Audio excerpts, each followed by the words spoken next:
Economia e Negócios, com Ábido Filho.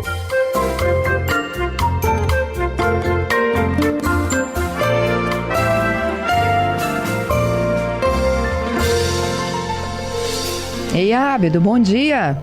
Bom dia, Fernanda. Bom dia, ouvintes. Tudo bem? Tudo bem. Como as coisas? Enfim, nós temos a liberação por parte da Receita, né, da expansão do TVV, investimento chegando, e é o único a operar containers no Espírito Santo.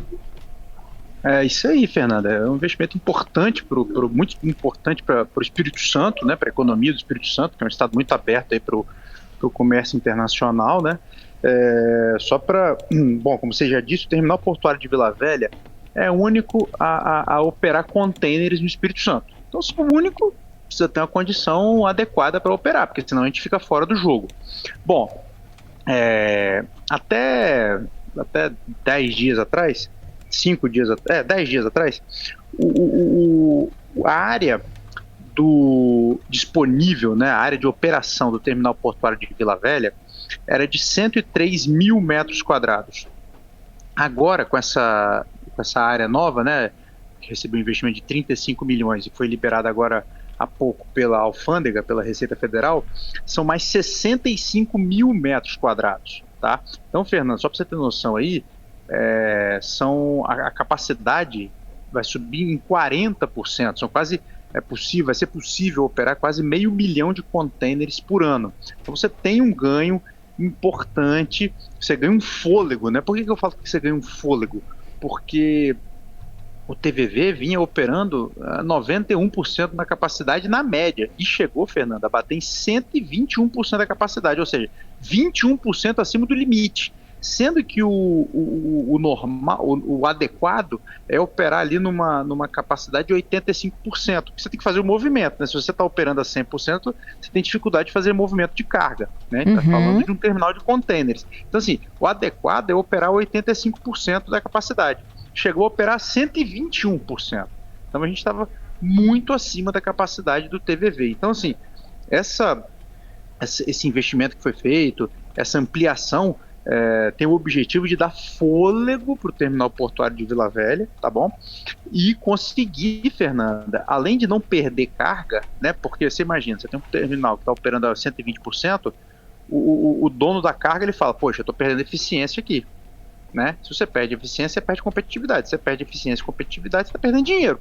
Então ele vai buscar outros terminais para fazer a operação, né?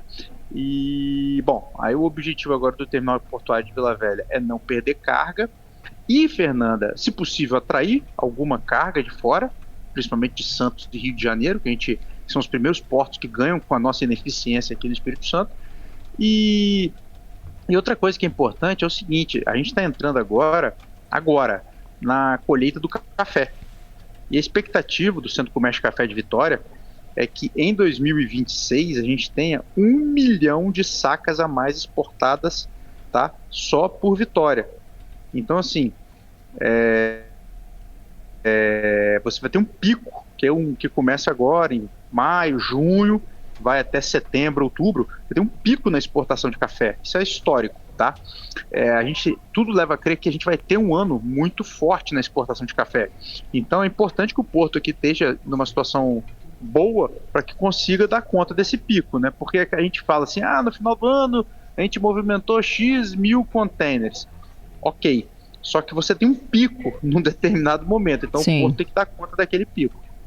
Então os executivos, né, conversei com o Gustavo Paixão, que é o diretor do terminal de Vila Velha, e ele afirmou, e ele me disse, né, inclusive eu publiquei isso ontem na minha coluna na Gazeta, ele disse que agora o porto está em condição de atrair cargas novas e de dar conta dos picos de movimento de containers. É uma notícia muito boa, vamos torcer para que tudo isso dê conta. Agora, dê certo. Agora, Fernanda, tem 2 pontos que eu acho... Não sei se você quer falar alguma coisa ainda... Não, eu estava pensando aqui, ele tem momentos de pico. Quando não tem o pico, ele precisa de ter uma outra estratégia, não é isso? Outra estratégia para poder manter a mesma quantidade de pessoas, da estrutura disponível. Claro. Não, é porque é o seguinte, você tem ali, é igual a gente aqui no jornalismo, né? Você tem um planejamento do seu programa diário, que é a pauta. Aham. O Alberto te ajuda aí na produção, né? Aí você tem um momento de pico, aconteceu algum grave problema, aí você tem vamos derrubar isso aqui tudo e vamos fazer o acidente que aconteceu lá na terceira ponte. Então, assim, é mais ou menos o que acontece no porto, né? Você tem ali, você não deixa de fazer o resto, né? Mas, assim, você tem ali uma carga normal, uma carga padrão, mas você sabe que entre abril, maio, né? Abril, maio, setembro, outubro, você tem um pico da exportação de café, por exemplo. Então, você se prepara para dar conta disso nesse período. É isso, né? Agora, é óbvio que você não vai deixar de exportar os outros produtos, né? Você vai fazendo uma conta ali ao longo do ano para você ter um equilíbrio na sua operação. Entendido. Pode continuar. Mais ou menos igual então. na redação, né? Aham, na redação isso aí. você tem a sua pauta, deu um problema, opa, vamos derrubar essa pauta aqui e a gente vai ter que dar conta do outro problema aqui. Amanhã a gente volta para esse assunto. É mais ou menos assim, mal comparando. Mas aí, Fernando, tem uma outra... Bom, aí resolve o problema ali do terminal portuário, né? Tá com mais área, os portainers, que são aquelas grandes estruturas, foram reformadas, enfim, o terminal portuário está funcionando bem. Só que aí, o Fernando Gustavo Paixão, o porto não é um troço, não é uma ilha, né? O porto recebe carga e manda carga, então ele tem que ter ferrovia, tem que ter uma boa entrada de navio, ele tem que ter rodovia. O Gustavo Paixão, que é o diretor lá do TVV, ele me demonstrou duas preocupações. Primeira, a questão marítima, né? O recebimento de navios. Na visão dele, é fundamental que a gente consiga aqui no Porto de Vitória aumentar a largura dos navios que a gente recebe aqui na Baía de Vitória. Hoje está em 32 metros, cerca de 32 metros. E é possível chegar a 37 metros. Só para você ter noção, Fernanda, eu estou falando da largura dos navios, tá? Com 32 metros, a Login, que é a empresa responsável pelo terminal de Vila Velha, tem uma frota com 9 navios. Hoje, com 32 metros, só é possível receber 4 navios, tá? Com 37, você já passa a receber todos os navios. Além de conseguir receber todos os navios que fazem a cabotagem na costa brasileira. O que é a cabotagem? São os navios que andam só aqui dentro da costa brasileira, levando carga de um estado, de um porto para o outro, aqui dentro do Brasil. Então você atrai muito mais possibilidades de fazer negócio, né? Uhum. E sem contar os navios de fora. Você tem mais capacidade de receber os navios de longo curso. O Porto de Vitória, Fernanda, perdeu muito dessa capacidade de receber navios internacionais. Grande parte do que a gente recebe aqui hoje é navio que sai de um porto brasileiro e vem para cá, ou sai daqui e vai para um outro porto brasileiro, né? A gente tem recebido muito menos navios, não é que a gente não receba mais, né? A gente tem recebido muito menos navios que vêm de outros países. E o recebimento desses navios de outros países é fundamental para que a gente consiga ganhar escala. Então, assim, um ponto é a questão marítima. E o outro ponto, Fernando, é a questão rodoviária.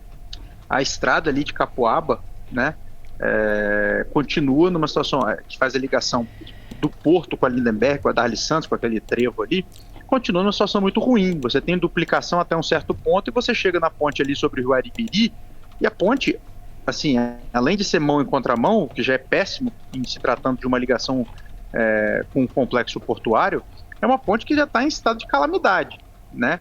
A Vports, inclusive, está fazendo investimento. A Vports é a concessionária responsável pelo porto para manter aquela ponte operacional. Só que, assim, a gente precisa de uma duplicação, até uma triplicação da ponte, né? Para que o porto consiga dar conta do movimento de carga, né? A gente está falando ali de um terminal, que é o terminal de containers, mas nós temos terminal de combustível, temos terminal de fertilizante, temos terminal de um monte de coisa ali dentro do complexo portuário de Vitória.